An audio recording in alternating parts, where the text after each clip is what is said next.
Hey everybody, welcome back. I am so excited. I have one of my beautiful soul sisters, Nat Kringoudis, with us today. Now, she is a Chinese doctor and a natural fertility expert, and I just can't wait for you guys to just soak up all of her knowledge and wisdom. She's a very, very dear friend of mine, and welcome. I'm so excited to have you here. Thank you, darling heart. It's lovely to be here. Yay!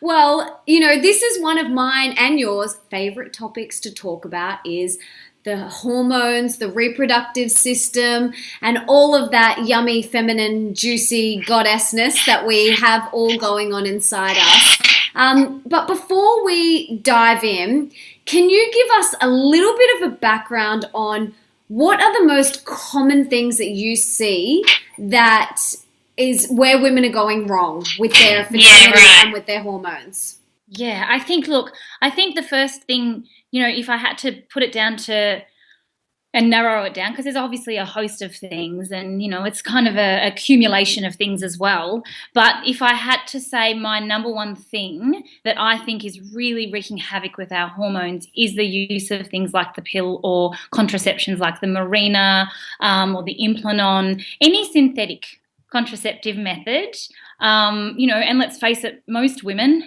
have utilised one of these forms at some point in their life, not necessarily knowing the long-term effects and how it has a massive impact on our hormones. So I'd say that would probably be number one, and the one that we're most misinformed on. And then I would say the next thing behind that would be the stressful lives that we're living. So stress severely imbalances our hormones, and we're all victim to that if we don't necessarily, I know, right? We don't choose it necessarily until we get the awareness to not choose it. But it's such a habit that we get into. I was speaking with a patient earlier this morning and she's like, what am I doing wrong? I'm like, you've got to get out of the habit, babe. Like you got to break the cycle. And she's got nothing to be stressed about at the moment, but she had been through a really stressful period and forgotten what life was like prior to that. And she's still on that bandwagon. So getting off that is really important. And getting informed and understanding why I think is also equally important.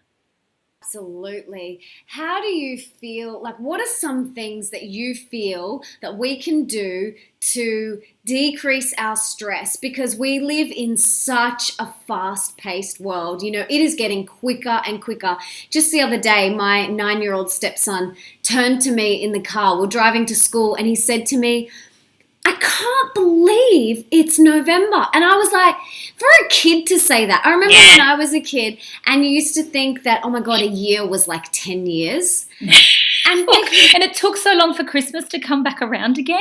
For him to even say that, I just thought, wow, okay, we've got to make sure that we're really present and that we're living each moment so that we don't miss all the juiciness. But it's easy for you and I to go, don't stress, just don't stress. What are some things that we can actually do today to decrease our stress? Because I'm like your patient. I have been through a stressful episode at the start of this year. As you know, you and I both lost a very dear friend. And I didn't even realize the implications that it was having on my body because it became part of my everyday life. But it wasn't until, my husband was like, but remember you used to feel like this? And I was like, oh my God, of course. This isn't my normal. So what are some things that we can do to really help decrease the everyday stresses in our life? Yeah, I think we need to be reasonable about it as well. We need to kind of look at, okay, there are some things in life that warrant stress, and stress can be a good thing if we know how to nurture it in the right direction to take us where we want to go, not where we don't want to go. But I think also looking at so I get patients and I say, why don't we write a list of actually what's in your mind, what's flashing up that's stressful, because sometimes we don't even know it's there. It's in our subconscious. We don't even know what we're thinking. So getting patients to actually start to practice that when thoughts and feelings come up, what are they? Get conscious about it, write it down, and start to create a list of all the things that might potentially be stressing you in any given day or any given moment. And the reality is that when we're in our head, stress feels overwhelming. we have all of these, I call them flashcards, mind flashcards. We have these flashcards that show up as whatever it might be, finances or missing periods or whatever it might be, and they kind of flash up at any given time throughout the day, and they're on repeat. Whereas when we write them down, all of a sudden we learn it's not everything. It's maybe 3 or 4 or 5 things. So just getting conscious is where it starts. I say to patients, let's get conscious around what's actually stressing you out. And then how can we get out of the habit? How can we start to implement some tools that we can immediately de-stress, but also how can we implement some tools that look at it? So there's a few, there's things you can do immediately, like taking a bath reduces your stress instantly by 37%. That's the statistics that I've found. Or going for a walk, 56%. There's little things we can do in a moment when we're feeling overwhelmed, but then obviously that's not necessarily treating the long-term stress. So, that's when I say to patients, all right, let's practice on getting a bird's eye view of the situation. So rather than us being faced with a challenge and we find it all too stressful and we kind of want to lose it, how about you try and take a bird's eye view of the situation? How about you look at it and you think, all right, for example, I'll use myself. I had a really stressful day at work, and I tell this when I'm doing stress seminars. It's quite funny. It was one of those days that felt like it was something out of a movie. It was like what could go wrong was going to go wrong, and it was all happening on this one day. I had staff calling in sick. So I kind of, staff calling in sick, kind of fixed that issue, and then I'd sat down and my husband rings me and he says to me, don't freak out, but Mummy's going overseas. And my mother-in-law looks after my children. And I'm like, Mummy's going overseas. So he's like, don't freak out though, babe. It's going to be fine. We're going to work something out. And I in that moment, I was like, okay, I've got 2 choices. I can either lose it, or I can look at this and kind of go, all right, okay, well, the world's not going to end. I can actually continue doing what I'm doing. The most stressful part of that story was actually I was about to go on the book tour. So there was lots of ramifications of that. But in any case, so I just decided, all right, I'm just going to stand back out here and almost observe what's going on and see if I can kind of, see where I could go and see where I'd like to go and take it where I want to go with that. And just start to do these little things as they come up. And I say to patients, do it with the little things that aren't big life events, because the more you practice doing that, the more you can actually then ingrain that into the bigger things. So that's one of the tips that I give patients. The other thing that you and I are both mad fans of is, self-time and meditation and just taking out time for you. And I think the biggest challenge with a fast-paced world is that we don't do that. And, life is stressful enough, but we don't even take into consideration how stressful traffic is, or noise is, background noise, or street signs, having to constantly read them. All of these things all contribute to our stress levels. So, downloading and taking some time offline is, again, one of the best things you can do to start to really manage stress better as well.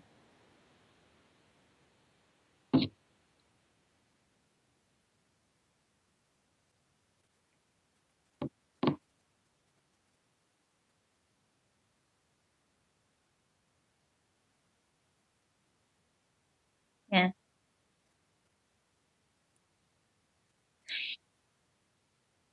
Do you know that in the moment when you're actually having a bath, it's almost like time stands still? And I tried it on because when I was, we created an event called Debunking Stress. So when I was doing that, I was looking at all these different techniques that I was reading about and trying them all on.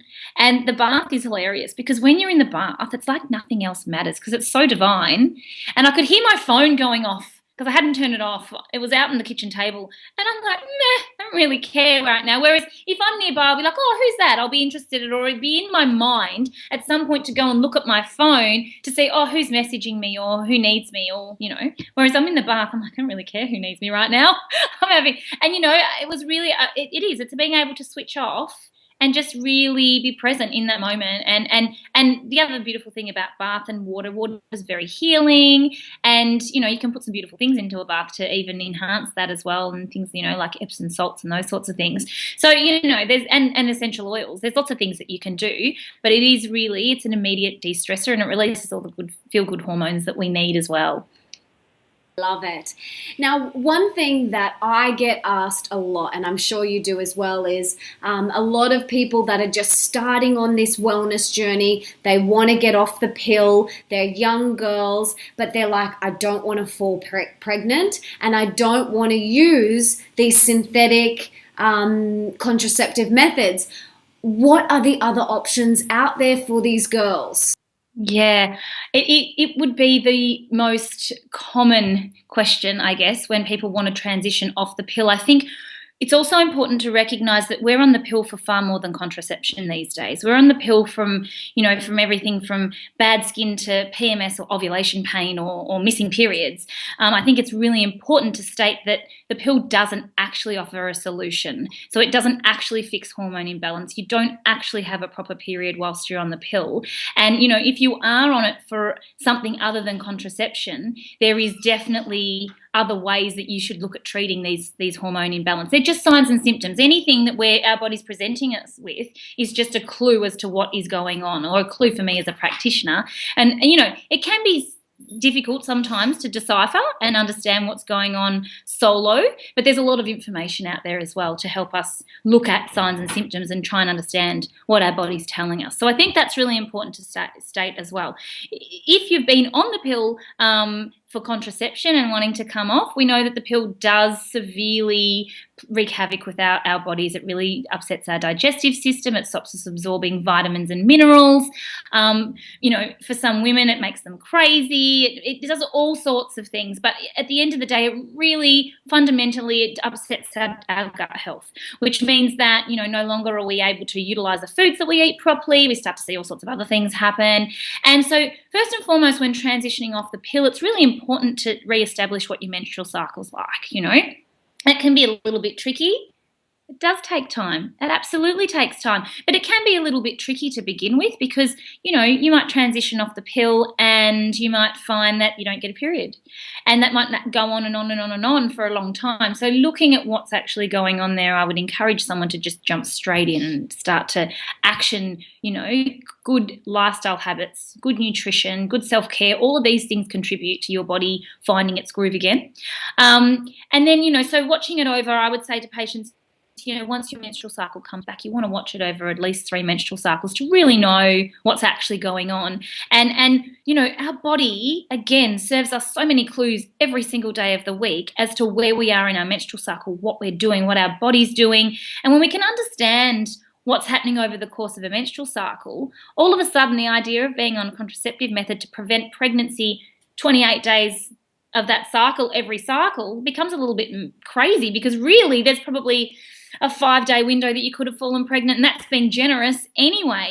Generally there's a 3-day window, and I get patients to be quite mindful around that. And so starting to observe and chart your cycles is the best way then forward to actually know what your body's telling you, when you're fertile, when you're not. And it's not difficult at all. It's actually very, very simple once you learn how to do that. But it's also really lovely because, again, when anything changes, we have observed ourselves so much that we know that something's different and we can utilize, again, that information. So, for example, things like changes with our cervix or cervical cancers or even just changes with our cells, all of these things, when we start to watch our mucus patterns, we can start to see what's going on. And I know for me, it's a big sign. I've had a history of problems with abnormal pap smears, and I've always been able to rectify it naturally. But the interesting thing is every time it gets back to being at a state where it's not good, I can tell because my body and what it's doing changes, and it's my sign to pull up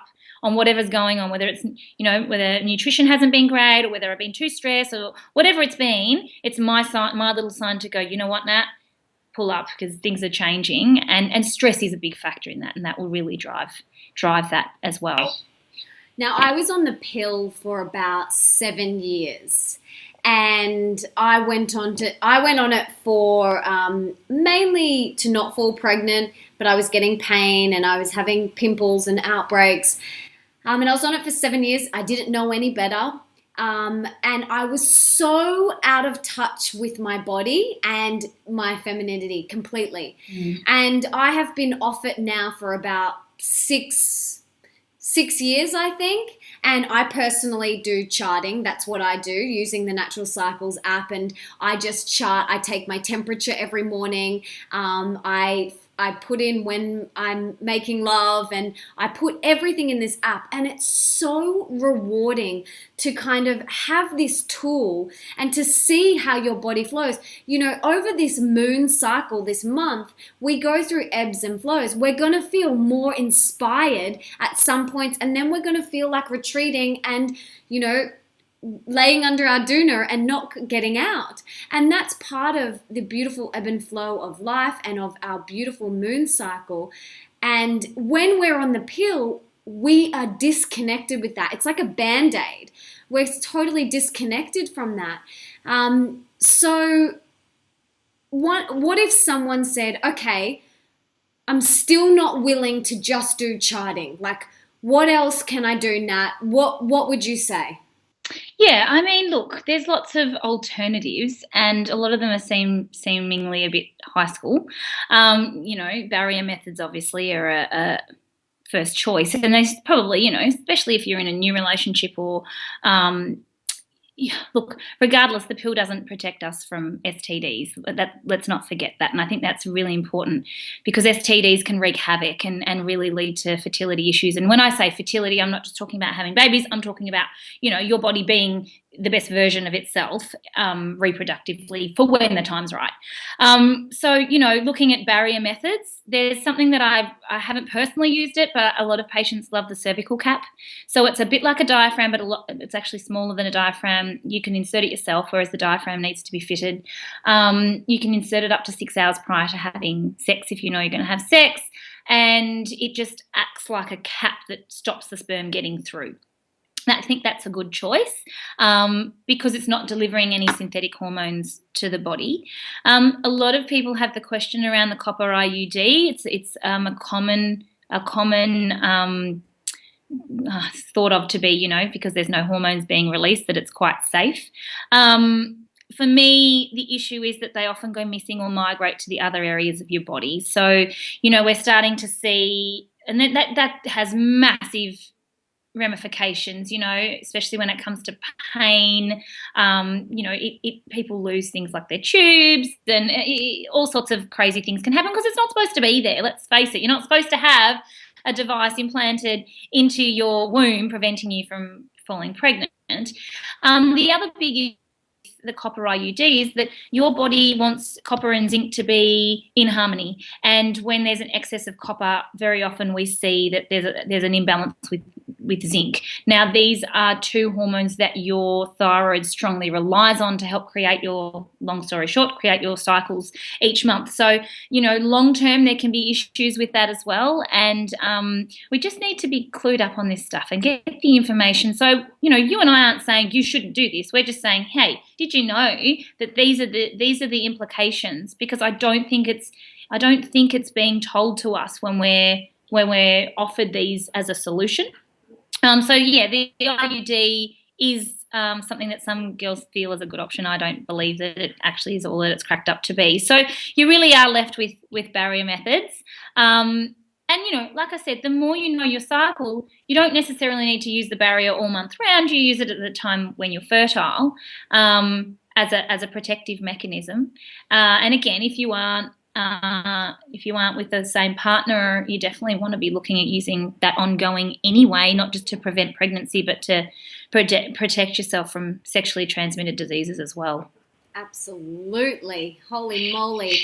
And I'm really glad that you brought that up, because this isn't just about protecting yourself from falling pregnant. It's about those STDs that are so detrimental to your health, your hormones, your fertility, everything. I never forget I have had the opportunity to go in and observe surgeons doing laparoscopies, and, you know, when they go in and investigate what's actually going on with women. And I'll never forget this one woman. They've opened her up, and he looks and he's like, close her up, she's full of chlamydia. And I was just like, what do you mean? Like, it blew my mind, because I'd never really considered, this is back in the early days, you know, this is years ago. I'm like, what does that mean for her? And he's like, well, you can't have a baby like that. Like, your womb won't allow you to. It's riddled with illness. So, and then there's, you've got to go on and try and treat these things. And often that involves a host of nasty things that, again, are only going to further take you away from fertility. So it is really important that we understand what's going on, and definitely any sort of illnesses that we can prevent from happening, especially when it comes to our lady parts, is really important. Absolutely. And this isn't about saying, this is right for everyone.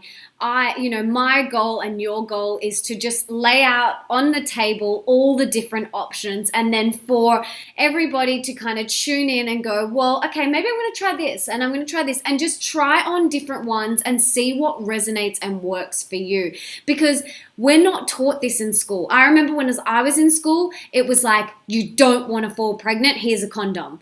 And I was like, okay, like I didn't know anything else. I didn't know about charting. I went to an all-girls school. I wish there was a class just on the importance of charting, because it is one of the most rewarding things you can do as a woman, is to have a regular cycle that is pain-free. And because I'm sure you'll agree with me here that pain isn't part of your cycle. It's your body telling you that something is up. And I remember I was a vegetarian and a vegan for a little while, had a little stint there, and I lost my period.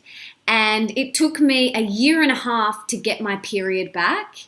And when I finally got it back, it was like sacred gold. And I was like, I am going to love you and I'm going to nurture you, body. And I'm never letting go. Yeah, I'm never letting go, and I'll never condone you again, and I'll never skip a period ever again. Like, I was just so excited to have my period back. And then that's when I started charting. And every month, on my first day, my husband's like, wow, you're so beautiful. Congratulations on getting your period. Like, it's just a celebration of being a woman. And it's our time to go inward. That is our time to maybe just sit and have a cup of tea in the afternoon instead of catching up with 14 girlfriends. That is our time to go inward and be a little bit more introverted when we are on our moon cycle. For me, it's so rewarding each month to have that opportunity to do the charting and to just watch how my body grows and evolves. Like, I find it the most fascinating thing in the world. And I used to have extreme period pain, like extortionate, where I would be vomiting, I would faint, and lots of other things, and end up having to just stay in bed for a day. But, now my period comes and it goes, and, I might feel like, definitely a bit of bloating or a little tiny bit of sore, like kidneys, but not to the point where I can't function. Yeah, absolutely. And I think what's really lovely to hone in on is that our menstrual cycles do mimic like the seasons. So, like you said, at the period time, it really is an inward time. It's probably not the best time to schedule in, mass amounts of events and social activities, because we don't really want to be like in those first few days of our period. We want to be inward. That's the way that we're designed. And then, coming out of winter, it's like we come into spring and then we come into summer, and summer's like ovulation. So it's like that new growth, your new lining's rebuilding, your ovaries are getting ready to push out that follicle for ovulation to happen. And then we come into autumn around the other side. And as we come into autumn, we start to retract back again. And, it is really, really, and we're shedding our lining in preparation for the period. So it's really beautiful if we can understand our cycles as well, and get that awareness around even looking at your calendar. I say this to young girls. I get to go into schools and teach this stuff, and I love it. And I say to them, try and utilize that time where you're thriving and, around from post-period to post-ovulation, when you're on and you get stuff done and you feel good and you're clever, and there's a reason why you feel a little bit dum-de-dum before the period and at the period time. You're not supposed to be, and I don't know about you, but there's often that day before the period where, whether I get a little bit frustrated or I feel a little bit like, what's going on? And then my period arrives, I'm like, oh, there you go, that's what was going on. And just honouring that and allowing that to happen, right? We push against it. We think whether we think it's some, I know that there's, especially the older generation think it's a little bit luxurious to have a day off here and there, or it really is, your body's telling you exactly what it can do in any given moment. And I think if we can channel that and understand that, we can be a lot more productive. So what I was saying was, to these young girls, I say to them, try and schedule when you've got exams, or when you've got, you can't necessarily schedule your exam on the day you want it to be, but you can map out your study in the lead up to that, so that you can really make the big chunk of it in the time where you are feeling able, and then, resting in that other phase of your cycle. And it's very, very powerful. Yeah, absolutely. I personally, follow the calendar and follow the moon cycle.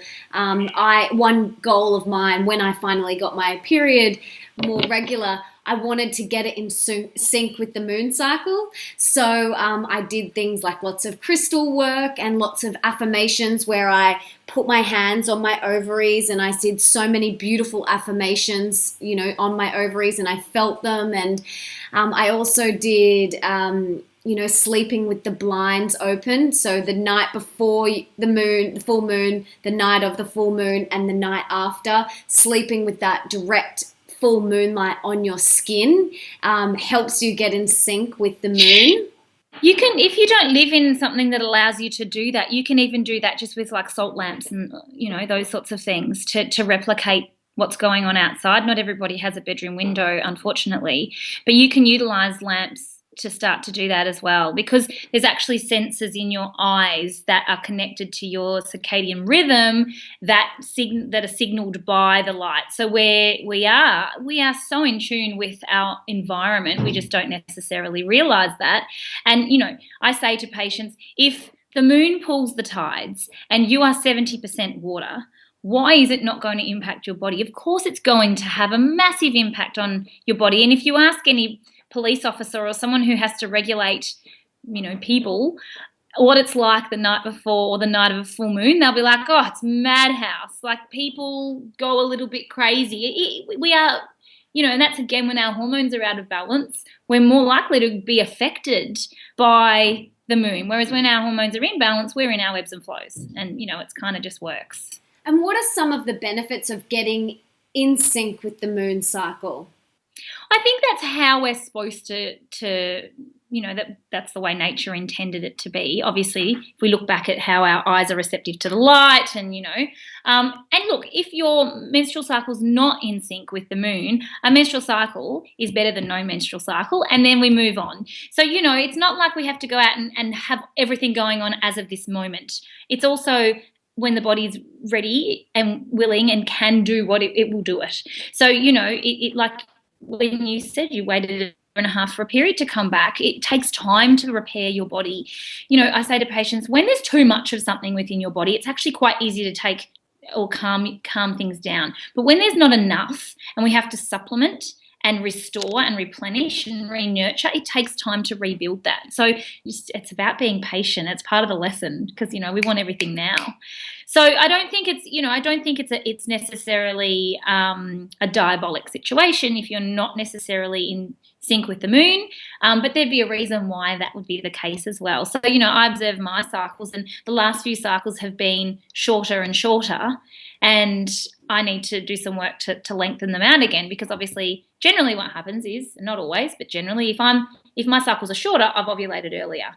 So, and then it does come out of sync with the lunar cycle. So I want to do things to strengthen that back up again, whether I've been too active or too stressed or whatever that might be. There's always a reason. Not nurturing myself. Our bodies are super clever. Ovulation is one of the most fascinating things to observe. When your body can do it, it will. But say you're having a stressful time, a bad day, you haven't eaten enough, perhaps you've flown on a plane, or you've had medications you wouldn't normally have, your body can stop ovulating and come back and do it when it's ready. So we might attempt to ovulate several times in a cycle, which is actually effectively going to push our menstrual cycles out further, or it should do that anyway if we're healthy. and that will affect the length of our cycles too. So there's so much to learn about menstrual cycles. I've created e-courses around this. It's something I'm super passionate about, helping women understand their cycle no matter what. So, you know, whether it's 32 days, 56 days, or 28 days, I want to help women understand what that means and why it might be longer and shorter. So good. Thank goodness for you. Well, I like it. It gets me going. Oh, totally. I mean, I love it too. I could talk about this stuff forever with you. And you've opened my eyes, and over the years, you've taught me so much as well. And I love our conversations. Oh, thanks. And just diving deep and having sleepovers and looking at uteruses and all sorts of things. Remember that? Yes. You're like, look at this. So I love it. So what else?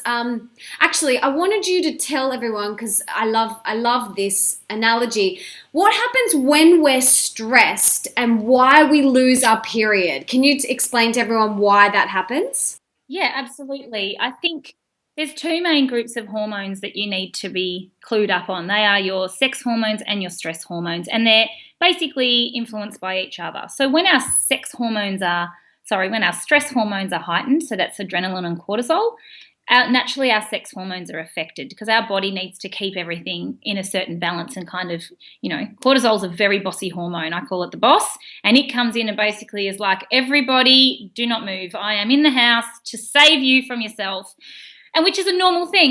That's what our body should do. But what happens is cortisol and progesterone, which is our hormone that we need to ovulate, they are basically in direct competition with each other, but cortisol will always win because it's the boss. So progesterone doesn't get to do its thing. Ovulation can't kick in. And this is when we see potentially month after month non-ovulatory cycle, which means you don't get a period. So it's really important to understand that 9.5 times out of 10, if you are getting a period, you have ovulated somewhere within that cycle. Women ask me this all the time, oh, I think I'm ovulating. I'm not ovulating, but I'm getting a period. You're like, well, it's actually not possible if it's a proper period.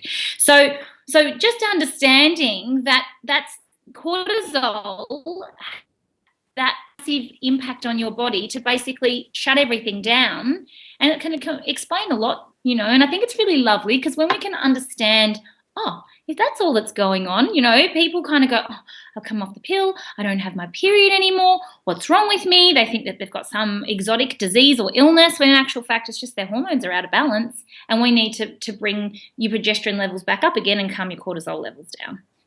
Amazing.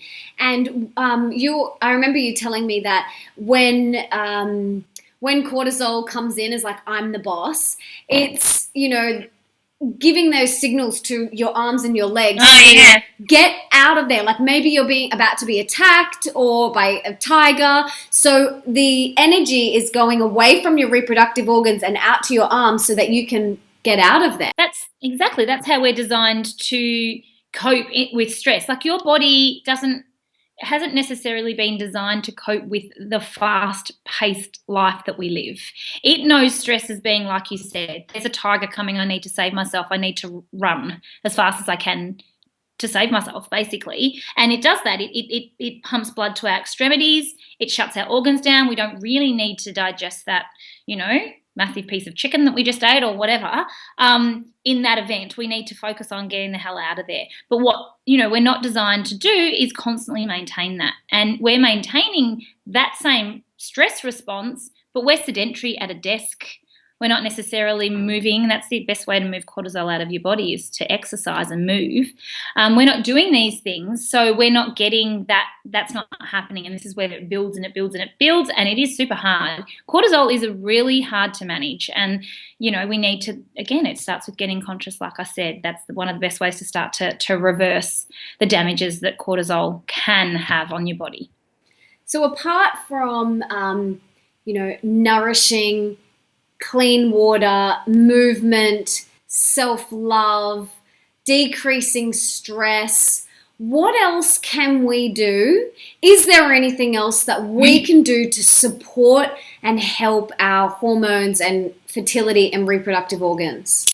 Yeah, well, you touched briefly on diet and you being a vegetarian or a vegan before, and you know, I say to patients, there are many, many healthy vegans and vegetarians out there that wake up every morning feeling amazing. They've got a menstrual cycle, they look good, they feel good, they're thriving. Their body loves them doing that. But equally, there are vegans and vegetarians out there that wake up, they look grey, they look sick, they look tired, they don't have a menstrual cycle, they're exhausted. We're not all built the same. And so fats and protein are absolutely key to your sex hormones. They are the building blocks of your sex hormones. So incorporating them at every meal is a great way also to really start to feed your hormones or what your body needs to make hormones. And I know it's challenging for people that are vegetarian or vegan, but I would say to them, you just need to sit with the idea for a bit and just see what comes with that, and just be open to, if you can't regulate your cycles, that might be the missing factor. And just start to think about, what you can do. And I generally get patients to start to introduce bone broth first of all, and this is the thing, we don't need to live on a cow. We only need small amounts of these foods or these macronutrients to actually, support our body. But we have this idea that we need, that meat eaters sit there and chomp on a bone and T-bone steak every night, and it's not the case.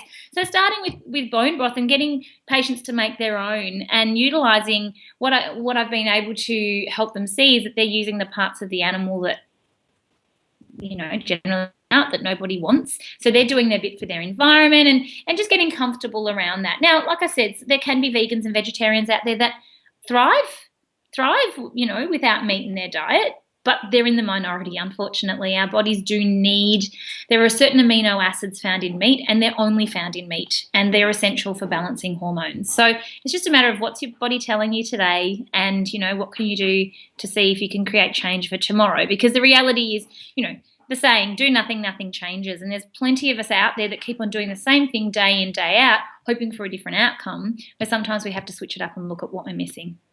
That's what I first did when I was trying to get my period back, is I started with bone broth, and I just introduced that into my diet, and I immediately, not only did I start to feel so much better, like my energy levels, I just felt better. I felt more grounded. My skin started to clear up, and everything started humming along a lot nicely. And then I eventually got my period, and it was so rewarding to realize that, because, I had this idea that, meat was bad, but, it's one of those things that, again, everyone needs to do what's right for them. And what we're saying here, I want to inspire everyone to just take whatever feels good for them, take it, let it land, and then go and do your own experimenting and your own research, because that's the only way you'll really learn, and that's the best way to get in touch with your body. I have so many people that want me to give them the answers and tell them the answers, and I'm sure you do too. They're like, Melissa, tell me exactly what to do, eat, wear, say, everything. But it's really about, the most empowering thing that you can do is be inspired by all this information and let it land, and then take inspired action from that place from what feels good for you. Do you agree? Yeah, absolutely. I had a really challenging patient a couple of weeks ago, and it wasn't even that she wanted me to give her the answers. She wanted me to do the work for her.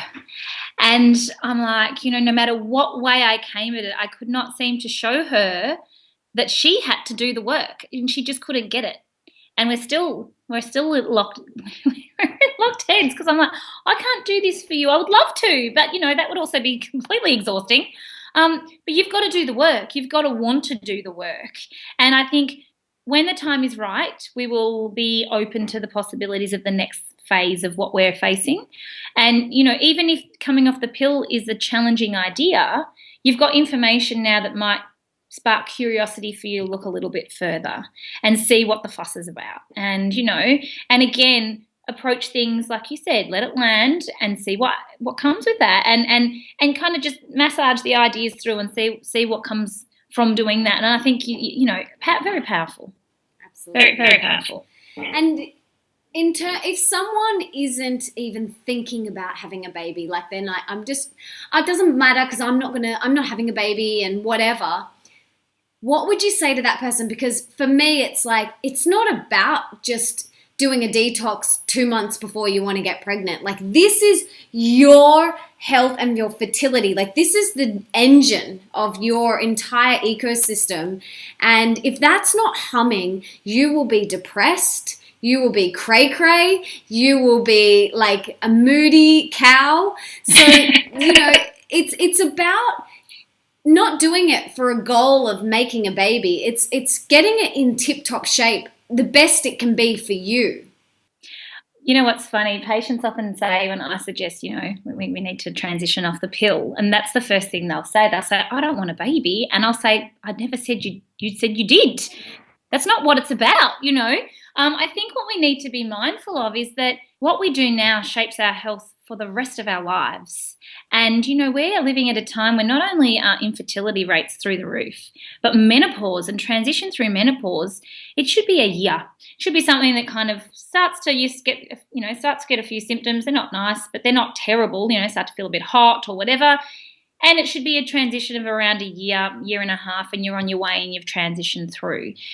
What we're doing now, and so many women are having issues ongoing and then moving through menopause, it's taking them 10 years or so to move through menopause because their bodies are so far out of balance. And then, of course, we're using drugs to try and counteract what's going on. And then, of course, that affects our digestive system. It's this ongoing cycle that we have to break it for ourselves somewhere. So, by suggesting that, A, the pill's not fixing the problem, B, you've got to do something to get a different outcome. So if you're on the pill, like I said, for something other than contraception or contraception as well, but let's say it's not, let's say it's for acne, for example, and you've done all of these beautiful things, everything that you've spoken about, everything that you teach, you can expect to transition off the pill quite nicely. But if you've done the same thing that you've always done day in, day out, since you've been on the pill, even though you went on it for acne, you've never changed anything else. The minute you come off the pill, the acne is going to come back because you haven't actually done anything to treat the core.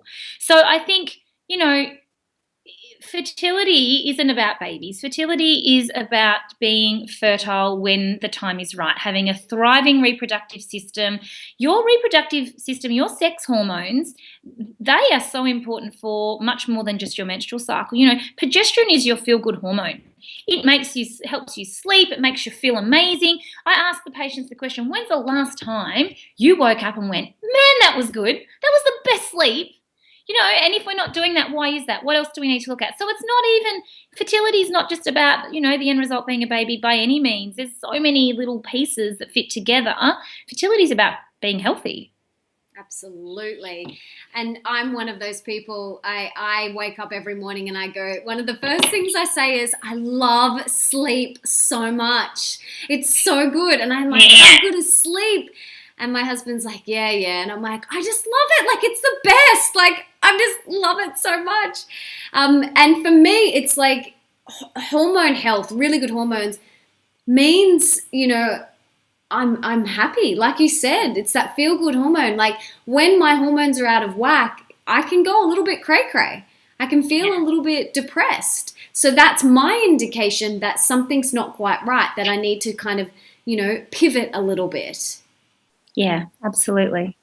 So I just want to switch it up a little bit. I want to chat about the importance of what we're putting inside us, the tampons and the pads, because so many people are unaware of this and the detrimental health effects that this has on our body. So can you chat to us a little bit about that? Yeah, conventional sanitary products are laden with, unfortunately, chemicals, plastics, things that really are, again, harming our bodies and pushing our hormones out of whack. What I haven't actually touched on is that estrogen, is obviously part of our natural menstrual cycles. We need estrogen to build the follicle, to help to support ovulation. So that's really what's in abundance for the first half of the menstrual cycle. But there are so many things in our diet and lifestyle that mimic estrogen that encourage our own estrogen levels to build. So your body doesn't know the difference between its own estrogen or chemicals, say in the environment, chemicals in tampons, chemicals in our food, sprays on our fruit and veggies. It doesn't know the difference. It just sees these things that mimic estrogen as estrogen. And so it continues to raise our own estrogen levels, and we start to look at or experience symptoms that are a result of what we call estrogen dominance. So when there's too much estrogen in the body. Two of the most common signs or symptoms of estrogen dominance, actually three of the most common signs, is ovulation pain. If I have a patient that has ovulation pain, so pain in the middle of the cycle, I'll start to explore other areas. It's like my warning sign. Anxiety, depression, and weight gain are the three that I look out for, and really common, really, really common. The pill is also responsible, and, you know, not everybody transitions off the pill the same. One of two things generally happens when someone comes off the pill. Either their estrogen levels shoot through the roof because they're so used to having so much estrogen in their body, or because their gut health is so poor, their hormones just don't work at all. So when we understand that there's all these influences that can drive our hormones, especially, and they're usually the nasties, you know, like I said, chemicals in our environment, our body products, what we wash our hair with, our clothes, what's in our sanitary products, can really, really drive our hormones in the opposite direction that we want them to go. We know that also these conventional products can cause a host of other problems. Endometriosis is one of those conditions that can be worsened with the use of conventional products, again, just because what's contained in them, and it's quite dangerous what's contained in them, to be honest.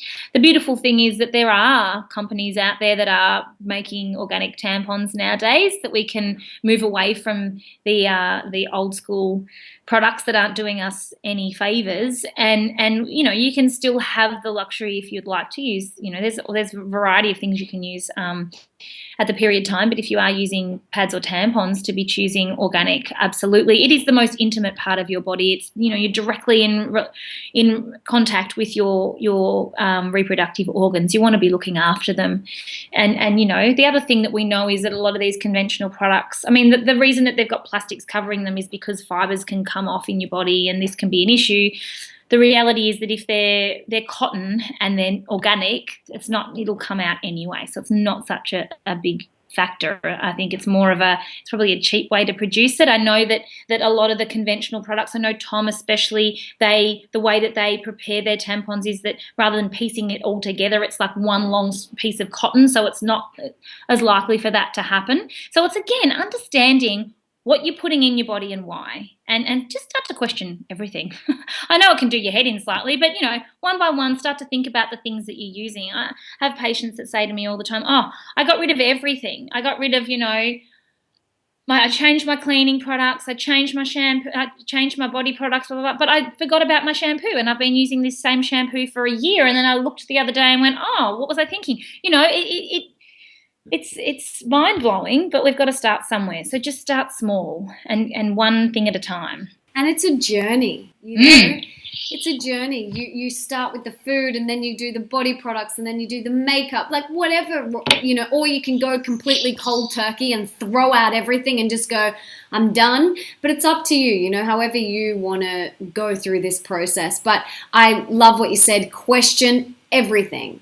You know, everything you're putting on or in your body or up your body, like, question every single thing. Is this going to nurture and nourish my body? And if the answer is no, do not do it. Yeah. Like, don't do it. Your body is your temple, and this is where we've got to really nourish and really look after ourselves. Question, do you prefer, I mean, in an ideal world, would you do pads, tampons, moon cups, moon pads? You know, in an ideal world, what would you suggest?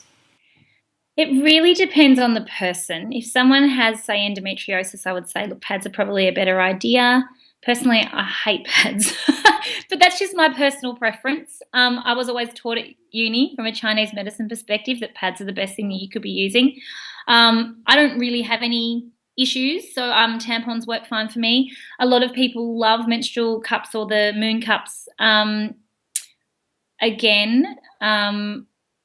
I haven't felt the need to use them, but I think that they're a great idea. I'm not opposed to it by any means. I think it does come down to personal preference, but I think you do need to look at what else is going on. So endometriosis is the standout where you'd go, I'm in a lot of pain. let's just try a month with pads and see what happens. And if that improves things for you, then you'd probably keep on doing that. And, perhaps utilize tampons only when it's really necessary. I think that there's no right or wrong with that. I think some might argue, some might say that the cups are better. I just personally prefer using tampons. I've experimented with the moon pads as well, which I really liked, and they're really, they were great. So for those people who don't know, it's like an organic cotton pad which you can wash, and it clips onto your underwear, and you can wash it and reuse it, and it's great for the environment as well, which is important. It is. Oh my gosh, there's just so much that we have covered in this. And is there anything else that you would like to add, or any other tips? Have we got another 4 hours? Look, I think, just touching on what you said, because I think the whole idea of this transition can be quite overwhelming for people. And I think that there can be a lot of conflict from what their doctor might be telling them. I just wrote a post recently about calling for action for doctors to look further into what's actually going on. And I think your doctor's doing the best job that he or she can do. I think that they're not necessarily fed the truth when it comes to the long-term effects of especially contraceptions and synthetic contraceptions. So it can be a little bit of a challenge, when you do go in, or you do want to transition off the pill and your healthcare professional doesn't necessarily support you in that. I would say that two things, never be bullied into doing something that doesn't feel right for you. There's a difference between something feeling right and being scared about it, or just making a decision out of fear. The two are actually very different. You generally know when you're making the right decision. I have so many women come to me and they say, Nat, I love what you do, but I am just too scared to challenge my health professional. And that's when I say to them, it's not about challenge. It's no one's right or wrong here. It's about you doing what you feel is right for you. And the more you do that, the more you'll keep on doing it, and your world opens up. And it's not, if you can't find professionals to support you, you really need to move on from the people you want. With everything in life, you only want people around you that are that are supporting you and lifting you up. And so I would say to just get as much information as you possibly can to be able to make an informed decision. It automatically removes the fear, and we can go in and approach these things from a knowledgeable place and steer our health where we want it to go. You are in the driver's seat of your health. No one else is. And if you think someone else has as much interest in your health as you should, that's not reality. So, just encouraging people to just take it one step at a time, start with maybe an easier battle than a harder battle, and see where that takes you, and start applying that philosophy of really tuning in. What is my intuition telling me to do with this? And the more you do it, the more you'll be like, heck yeah, my intuition knows. Why would I question that ever? And it's really beautiful when you get into that mojo of being like, my intuition's got my back. So, it's all good. I don't need to fear it or worry about it, because I know it's leading me where I need me to go. And if we can start to do more of that, I think that we'll never find ourselves in a terrible situation as opposed to where it could be. Do you know what I mean? Life throws us things, and we can't always avoid that, but it's what we do in those moments that actually count. Absolutely. And it's such when you step up in this area of your life, and when you take action and you go, you know what, this isn't good enough for me, and when you tune into your body and you say, you know what, I'm going to follow my intuition here, a ripple effect occurs, and you kind of will then do that in other areas of your life, and it's so beautiful. By you simply just stepping up in one area, it kind of affects all the other areas. Absolutely. And again, you saying before, I know we've got to finish, but you saying before, your fertility, or it's not just about health as we see it, health being a physical thing. It extends to everything, like you're saying. This extends to every corner of your life. And, if you're waking up every morning feeling crappy, telling yourself that you don't love yourself, that, emotionally you're drained, it puts strain on the relationships around you, your whole world is affected by that. And it's really beautiful to know that there are things that we can actually do to bring that all back in again and create the world that we want for ourselves. But it does start with this.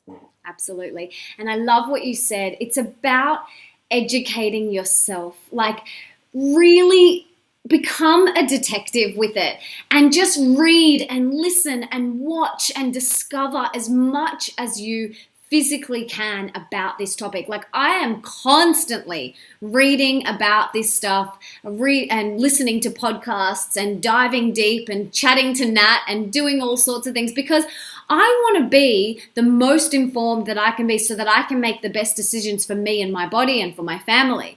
And I can't do that if I don't have the knowledge, if I don't have the wisdom. So it takes me sitting down and reading. It takes me listening to podcasts, like what you said before, doing the work.